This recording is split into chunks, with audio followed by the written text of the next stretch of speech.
maman maintenant, c'est des rencontres touchantes, profondes et parfois bouleversantes. C'est l'aventure de la maternité dans toute sa grandeur, des témoignages sincères et authentiques, parce que chaque maman a son histoire.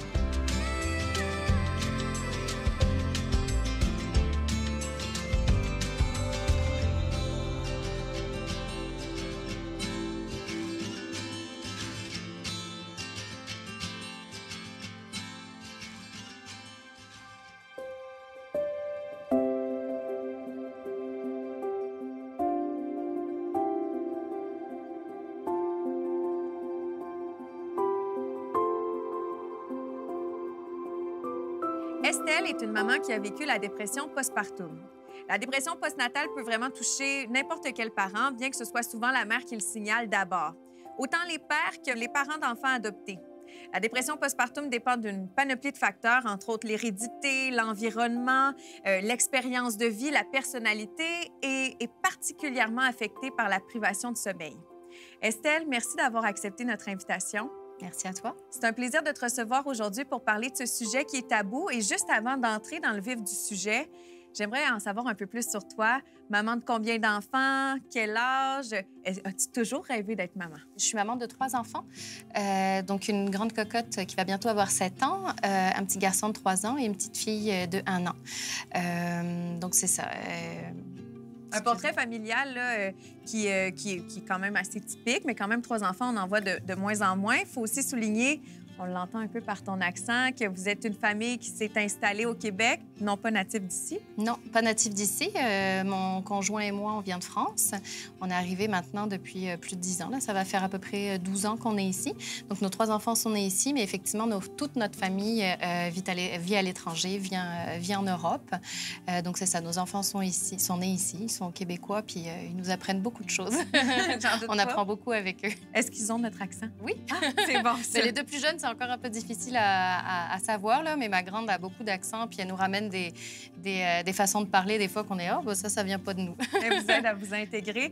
J'imagine que le contexte, que votre famille soit à l'autre bout du monde ou presque, ça a aussi un impact sur votre dynamique familiale. Comment ça se passe pour vous? C'est sûr qu'avoir un bébé avec nos familles loin, il y a tout un support physique, vraiment en tant que présence qui n'est pas là. Le support moral est là, mais à distance quand même. Donc, c'est quand même particulier. C'est sûr que nos familles ont été toujours à l'écoute, surtout maintenant avec les visioconférences, tout ça, on arrivait à beaucoup échanger. Mais le support physique, d'avoir quelqu'un qui vient à la maison, ça, on ne l'a pas. Qui peut garder un petit peu les enfants, sans se dire qu'il les garde. Avec un grand-parent, une tante ou quelque chose, on se dit qu'il y a un moment de qualité avec la famille, alors que là, c'est vrai que quand les enfants ne sont pas avec nous, ils se font garder. Après, c'est sûr que, on a des amis aussi qui, finalement, sont notre famille ici. Ça, on arrive à avoir quand même ce sentiment d'avoir un support. Puis, quand une de mes amies est avec mes enfants, je me dis pas qu'elle les garde. J'ai vraiment l'impression que mes enfants passent un moment de qualité avec un tel ou un tel. Donc, on se recrée comme un petit réseau petit à petit. Là. Mais c'est vrai que des fois, il y a un manque. Et je pense aussi qu'avec le contexte de pandémie, on peut tous maintenant comprendre un peu votre histoire dans le sens qu'on a été privés de notre proximité avec notre famille, bien qu'elle était à quelques minutes de chez nous. Mais c'est pas comparable, finalement, des heures de vol d'avion. La dépression postpartum, c'est un sujet, on l'a dit d'entrée de jeu, assez tabou. On n'en parle pas beaucoup, mais ça affecte énormément de parents. Fais-nous ta description de la dépression postpartum, puis explique-nous quand c'est arrivé pour toi. Oui. Alors, pour moi, la dépression postpartum, c'est vraiment un état dépressif qui va perdurer dans le temps. On parle souvent du baby blues qui arrive dans les premières semaines après l'accouchement. Le baby blues est supposé devenir de moins en moins présent et quasiment disparaître. Alors que la dépression postpartum, on se rend compte qu'au fur et à mesure des semaines, elle reste et elle devient de plus en plus ancrée, de plus en plus dure à vivre. Donc, c'est là qu'on commence, moi, pour le coup, que j'ai commencé à me poser des questions. Après, l'intensité peut être différente chez les personnes et les symptômes aussi. Mais pour moi, c'était vraiment une grande tristesse, un grand sentiment d'incapacité dans mon rôle de mère. Pourtant, je m'occupais de ma fille.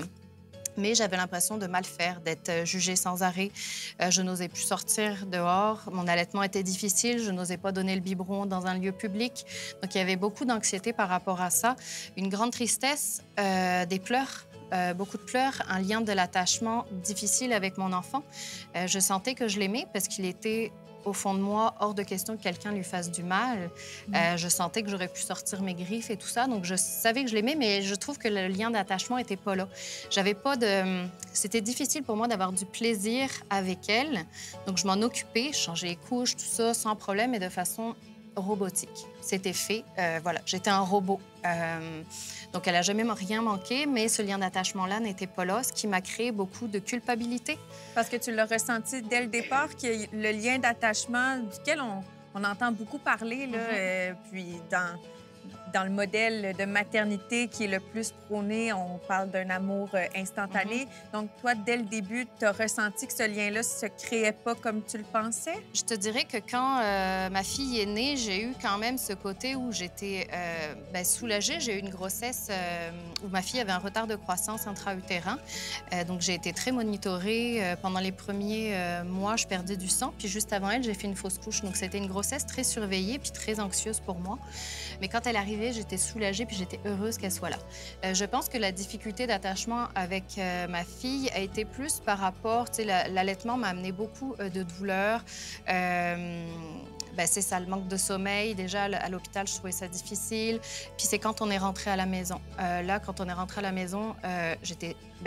Papa et moi, on était seuls. Tu sais, il n'y avait plus le côté sécurisant d'être avec des infirmières, d'être avec...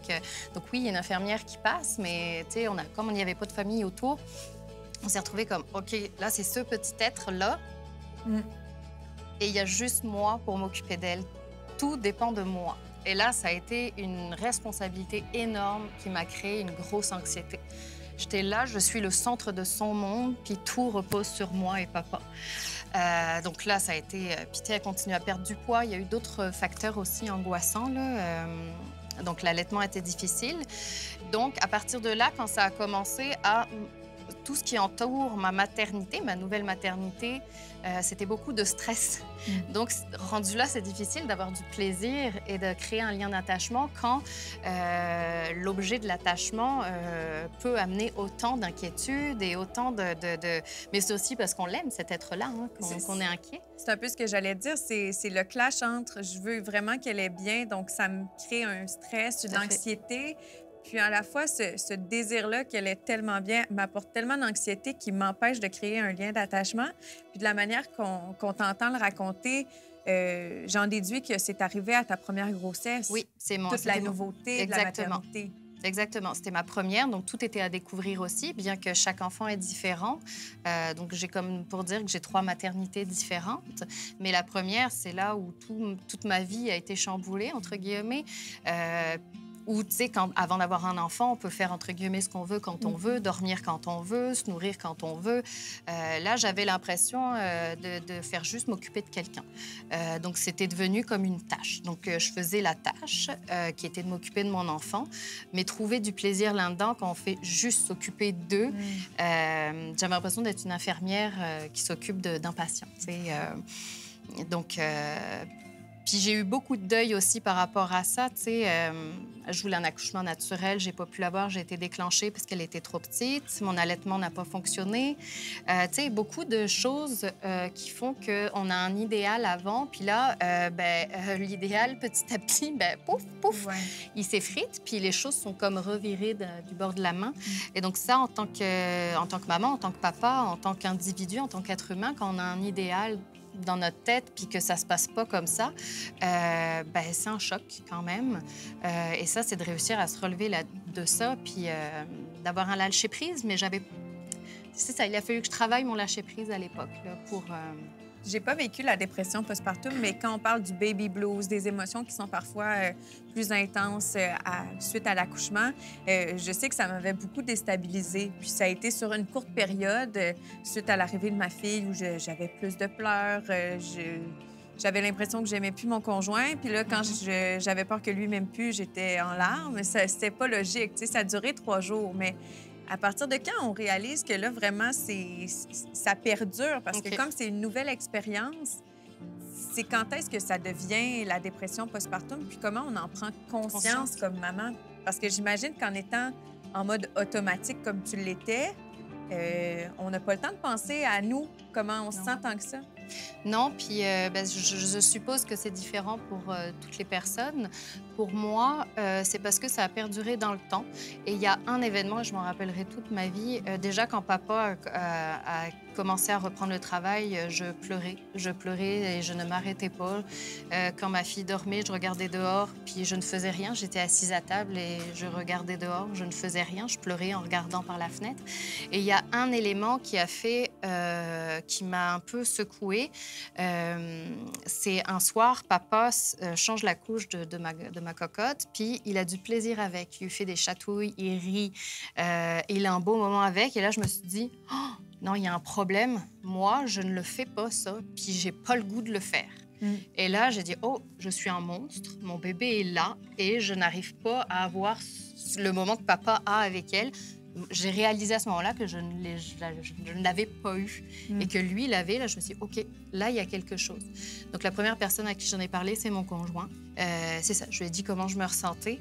Je lui ai dit, là, j'ai frappé un mur. J'ai l'impression que, en fait, je réalise en te voyant avec notre fille que moi, j'ai pas autant de plaisir avec elle. Je lui ai même dit, là, je pense qu'il faudrait que ce soit toi qui restes avec elle à la maison. Moi, je vais retourner voir ma famille, je vais m'en aller. Tu sais, plein d'émotions contradictoires, mais en même temps, je voulais pas la quitter.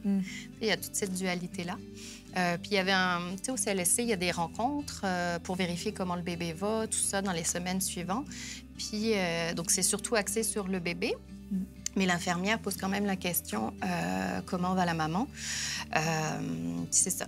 Machinalement, l'infirmière m'a dit, puis la maman, comment elle va? Puis moi, j'ai dit, bah ça va bien. Puis mon conjoint était là, il a dit, oh, t'avais pas quelque chose à dire à l'infirmière? Et là, je suis, tu sais, le masque social, là, dire oui, ça va. Et donc, j'ai fini par lui dire, non, ben, je pense qu'il y a quelque chose qu'il faudrait donc que je vous parle. Et là, je lui ai parlé un peu de mes symptômes. On a regardé quel âge avec ma fille, depuis combien de temps j'avais accouché. Et c'est là qu'elle m'a donné le pamphlet des Relevailles Québec, un organisme, en fait, qui vient en aide aux parents et aux mamans dans la région de Québec. Et notamment, ils ont un groupe de parole qui est le groupe Oasis. Et donc, elle m'en a parlé pour que je puisse éventuellement appeler à cet endroit-là. C'est un groupe vraiment de parole sur la dépression postpartum. Et c'est elle qui a fait en sorte que je puisse avoir un rendez-vous. J'avais pas de médecin de famille, donc me trouver un médecin à qui je pourrais parler de ce que je ressentais. Donc à partir de là, tout s'est mis en route, en fait. Si on parle de chronologie, au moment où tu reçois le pamphlet, ta première fille a quel âge? Combien de mois? Elle avait 4 semaines. C'est ça aussi qui a fait pencher pour la dépression postpartum. Ça commençait à perdurer, puis surtout, c'était en s'aggravant. Les symptômes n'étaient pas en diminuant. Ça s'aggravait, j'étais de plus en plus prostrée dans mon monde, j'avais plus le goût de rien, je ne mangeais plus. Puis je voyais pas la lumière au bout du tunnel. J'avais l'impression de ne pas être normale et que ma vie serait un enfer toute ma vie et que je n'allais jamais m'en sortir. Et après, c'est un cercle vicieux. Une fois que tu penses ça, t'es encore plus mal. Puis plus t'es mal, plus tu repenses ça, puis après, c'est un cercle vicieux. Et là, ça ne faisait que s'aggraver. Ça faisait juste s'aggraver. C'est ça, j'en étais au point, ça, je sortais plus avec ma fille, rien, je voulais plus rien faire. Pour en guérir, comment ça avance? J'aimerais ça que tu nous parles du processus à partir du moment où l'infirmière te donne l'information, tu rencontres des gens qui vivent la même situation ou qui l'ont vécu. Ça se poursuit comment, le processus? Oui. Est-ce qu'il y a des rencontres avec des professionnels? Tout à fait. Donc moi, pour commencer, j'ai été voir le médecin au sans rendez-vous qui, lui, m'a dit que j'avais un trouble de l'adaptation. Donc, il m'a donné tout de suite 1 an d'antidépresseurs pour aider à réguler mes émotions.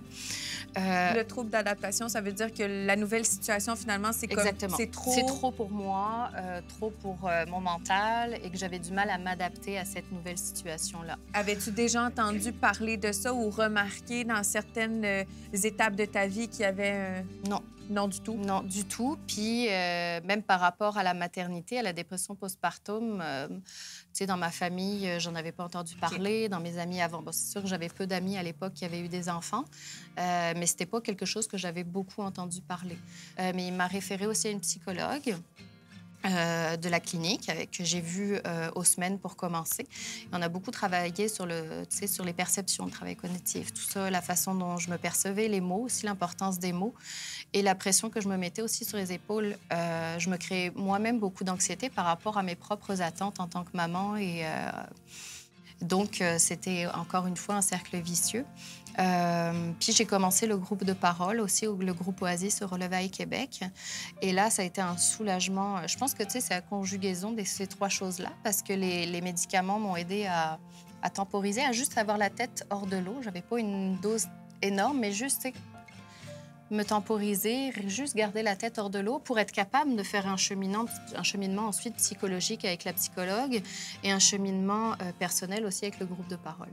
Le groupe de parole, en y allant, ça a été un soulagement pour moi. En allant là-bas, déjà, c'est une rencontre de 2 heures, puis il y a des bénévoles qui s'occupent de mon bébé. Déjà là, moi, c'était comme, ouf, j'ai 2 heures. C'est plate à dire, mais sans mon bébé, c'est un break, tu sais. Pas dans le sens où je voulais pas être avec elle, mais dans le sens où, pendant 2 heures, toutes les responsabilités, les charges qui pesaient sur mes épaules, je pouvais les mettre à la porte. Mon bébé n'était plus ma responsabilité, il était la responsabilité des bénévoles. Et ça me faisait un bien fou. C'était pas de ne pas l'avoir, c'était les responsabilités qui viennent avec. Vraiment. Et le fait, ça m'a fait un grand bien parce que là, on est entre mamans. Il peut y avoir des papas aussi. Tu l'as dit, les papas peuvent avoir des dépressions postpartum. Dans mon cas, on n'était que des mamans. Et là, je me suis assise. Les premières rencontres, je n'ai pas parlé. Il n'y a aucune obligation de parler. On peut juste écouter. Et ne serait-ce qu'écouter, ça m'a fait un bien fou. Parce que là, j'ai pu retirer de ma tête les « je suis folle, je suis pas normale, je suis un monstre ». Parce qu'autour de nous, on a l'impression que toutes les mamans, tous les papas vivent une parentalité harmonieuse, que tout va bien, que tout est beau. Et là, j'ai réalisé que je n'étais pas seule. Alors que jusque-là, je me sentais seule et j'avais l'impression que j'allais finir seule et que j'étais un monstre. Puis d'écouter toutes ces mamans échanger... je me suis rendu compte qu'il y avait différentes façons de vivre la dépression postpartum, différents symptômes aussi. Petit à petit, j'ai réussi à parler moi-même. Puis, tu sais, on s'échange, on se donne des trucs, puis on se rend compte que on n'est pas seul, quoi. Estelle, moi, j'écoute ton témoignage, ton histoire, le fait qu'il y a eu un lien d'attachement qui ne s'est pas créé dès les premières minutes. Puis, rapidement, je me dis... je me pose la question, comment on le crée finalement, ce lien d'attachement-là, une fois qu'il y a eu peut-être... un manque ou des semaines qui se sont écoulées, est-ce que tu as trouvé des trucs? Comment ça a été les premières fois? Est-ce que tu t'es forcée à faire comme ton conjoint puis à t'amuser avec ta fille lorsque tu lui changeais la couche alors que tu n'en avais pas tant envie? C'était quoi tes solutions pour pouvoir passer par-dessus ce moment difficile? Je dirais que c'est petit à petit. Hein? Moi, mon idée, c'est que je veux tout maintenant, mais c'est pas toujours comme ça. C'était une étape à la fois, une petite chose à la fois. J'ai commencé, juste par commencer à l'habiller. Elle était beaucoup en pyjama, chose que tu vois pour mes 2 autres enfants, ils ont été beaucoup en pyjama les premiers mois de leur vie, puis... ça m'était égal au complet, tu sais. Mais là, je le vivais mal qu'elle soit en pyjama à 3 mois, 4 mois. Donc, tu sais, commencer à l'habiller, avoir un petit peu ce plaisir-là, commencer à lui chanter des chansons. Ça, c'était quelque chose que je ne faisais pas les premiers mois, les premières semaines, les premiers mois. Donc, aussi simple que chanter une petite chanson, aussi simple que de lui faire un sourire. Le « je t'aime » n'est pas venu tout de suite. Il s'est fabriqué petit à petit. Déjà parce qu'il faut le sentir avant de réussir à le verbaliser. Mais c'est aussi là que le travail avec la psychologue était important. C'est de ne pas culpabiliser, de ne pas réussir à le dire maintenant. Parce qu'on s'emmène beaucoup d'anxiété là-dessus. Je devrais donc bien être capable de lui dire « je t'aime » dès qu'elle est née. Je devrais donc bien être capable de faire ci, ça. Donc, c'est de se ramener, de se dire « je vais le faire quand je vais être capable de le faire, quand je serai prête de le faire. » On évolue tous à notre rythme. Donc, les petites choses, c'est ça. C'était vraiment de lui sourire, lui chanter une chanson. Puis, petit à petit, les choses... J'ai réussi aussi, petit à petit, à me faire confiance en tant que maman, lui faire confiance en tant que bébé, apprendre à la connaître aussi. Quand ma fille est née, j'avais l'impression que je savais que c'était ma fille, je la reconnaissais de la naissance, mais j'avais l'impression que ce n'était pas le bébé que j'avais dans mon ventre. Elle n'avait pas le même rythme, tu sais. On apprend à connaître notre bébé quand il est dans l'utérus, là, ses petites habitudes et tout ça. Puis là, j'avais un bébé que j'avais l'impression que c'était pas les mêmes habitudes. Hein. Puis, c'est ça. Donc, apprendre à la connaître, puisqu'il n'en reste pas moins que c'est un nouvel individu qui arrive dans notre vie et qu'on ne le connaît pas. Il faut apprendre à connaître ses choses, ce qu'il aime, et il faut apprendre à s'apprivoiser. C'est comme, ça a beau être notre bébé, c'est comme avoir une nouvelle personne dans notre vie qu'il faut apprendre à connaître le caractère et tout ça. C'est passé aussi par les massages. Tranquillement, j'ai pris un cours de massage pour bébé. Je t'avouerai que les premières fois à la maison, je me forçais un petit peu à le faire. Je suis quelqu'un de très méthodique, donc je l'avais mis à l'horaire. J'avais dit, exemple, le lundi et le mercredi à telle heure, c'est massage pour bébé. J'avais pas nécessairement envie à ce moment-là, mais tu sais, je me disais, regarde, 2 minutes, 1 minute, puis petit à petit, le temps s'est rallongé. C'était pas forcément de faire 20 minutes de massage pour bébé, là. C'était de me le mettre pour créer un lien d'attachement. Puis si c'était 30 secondes, c'était 30 secondes, c'est pas grave. C'est en 30 secondes. Exactement. Le mot, c'est pas de pression. Pas de pression, pas d'attente, pas de grosses attentes. Et d'y aller avec le flux. Donc, c'est ça, petit à petit. Puis, plus j'ai réussi à calmer un petit peu mon anxiété, plus j'ai réussi à profiter des moments aussi avec ma fille. Puis tranquillement, doucement, tu sais, j'avais pris un congé long, j'ai décidé de le réduire. Je sentais que j'avais besoin de revenir à une normalité pour moi. J'avais pris 1 an de congé. Finalement, j'ai repris le travail, elle avait 6 mois. J'avais besoin, moi, à ce moment-là, de revenir à une normalité qui était ma vie d'avant, d'avoir un bébé, donc de retourner au travail. Donc, je suis revenue au travail. Ça aussi, ça m'a aidée à l'époque de retrouver, tu sais, ce morceau de vie que je contrôle. La vie avec un bébé, on ne contrôle pas toujours. Hein. Il y a une notion de perte de contrôle. Ça ne se passe pas toujours comme on a envie. Au travail, c'était plus sécurisant pour moi. Puis est-ce que de parler de ton bébé à tes collègues, ça te faisait voir ton bébé différemment ou tu n'étais pas encore rendu là à 6 mois de vie? Ça dépend. À 6 mois de vie, oui. Oui. Avant, non. Je me rappelle, on avait eu un repas d'équipe au restaurant, puis c'était tout un effort pour moi d'y aller. Puis quand on me disait que mon bébé était beau, je dis comme oui, mais il m'empêche de dormir. Puis je suis pas bien. Puis, à 6 mois, oui, c'était rendu que j'étais quand même contente. J'étais fière de ma fille. Petit à petit, j'essayais de faire des sorties avec elle, tout ça. Mais, tu sais, c'est ça, c'est un cheminement, même si après, j'étais plus en dépression postpartum. Tu sais, j'ai arrêté les antidépresseurs grosso modo quand elle avait 1 an. Mais, tu sais, il y a un travail sur moi qui a continué, un travail sur le couple aussi, un travail sur la famille. Mais je te dirais que quand je me suis sentie, tu sais, on parle beaucoup quand on est sur notre X. Je me suis sentie sur mon X en lien avec ma maternité. Elle avait à peu près 1 an et demi. Et je m'en souviendrai toute ma vie, je pense. On venait de la récupérer à la garderie avec mon conjoint. On était en voiture et je lui ai dit, là, je suis heureuse qu'on rentre à 3. Et je me sens bien et je me sens sur mon X. Mais mon lien d'attachement était fait depuis un moment avec ma fille. Tu dirais qu'il était fait depuis combien de temps? Je pense que, tu sais, ça a été tellement graduel que je peux pas te dire quel âge elle avait nécessairement. J'ai eu plein de beaux moments avec elle quand elle avait 2 mois, 3 mois, parce que ça a été plein de petites perles dans ma vie. Donc, j'arriverai pas à te dire, à ce moment-là, tu sais, mon lien d'attachement était fait. C'est tellement graduel et petit à petit, dans les petites choses du quotidien, que j'arriverai pas à te dire quand. Mais c'est ça. Cette journée-là, quand elle avait 1 an et demi, je savais que j'étais sur mon X dans ma maternité puis que tout allait aller bien. Mais tu sais, ça a pris 1 an et demi, là. Combien de temps pour le 2e enfant, le 3e? Est-ce que ça a eu une répercussion sur l'agrandissement de la famille? C'est sûr qu'il y a eu ce questionnement-là. Moi, tout le long de ma dépression postpartum, j'étais convaincue que j'aurais qu'un enfant. Je trouvais ça tellement dur, tellement de travail pour surmonter tout ça. Je trouvais... Mais quand ma fille, justement, a eu passé 1 an et demi, on a mis en route bébé 2, les essais pour un 2e bébé pour agrandir la famille. Pas sans inquiétude. J'ai une grosse inquiétude de savoir si j'allais refaire une dépression postpartum. En même temps, j'avais peut-être pas une sérénité, mais je me sentais comme outil quand même pour déceler la dépression postpartum, pour essayer de faire différent de mon premier accouchement, ma première maternité. Donc, c'est sûr que ça a été un cheminement, beaucoup de discussions avec mon conjoint parce que mon conjoint était d'une grande aide là-dedans. Tu sais, il a été à l'écoute, il a pris beaucoup sur lui aussi. C'est lui la première personne à qui j'en ai parlé. Puis il a toujours été là. Donc, ça a été une décision d'équipe de continuer d'agrandir la famille et de trouver les outils et ce qui fonctionne pour nous pour éviter que je refasse une dépression postpartum. On était 2 là-dedans. C'est moi qui ai eu la dépression postpartum, mais on était 2. En fait, on était 3. Il y avait ma fille, mais parce que lui, il la vivait aussi, ma dépression postpartum, c'est ça. Tu sais, il était à côté, puis il la vivait aussi. Puis honnêtement, je pense que ça aurait été beaucoup plus long et plus difficile pour moi s'il n'avait pas été là comme il l'a été. J'ai eu un énorme support de sa part, puis ça, je tenais à le mentionner.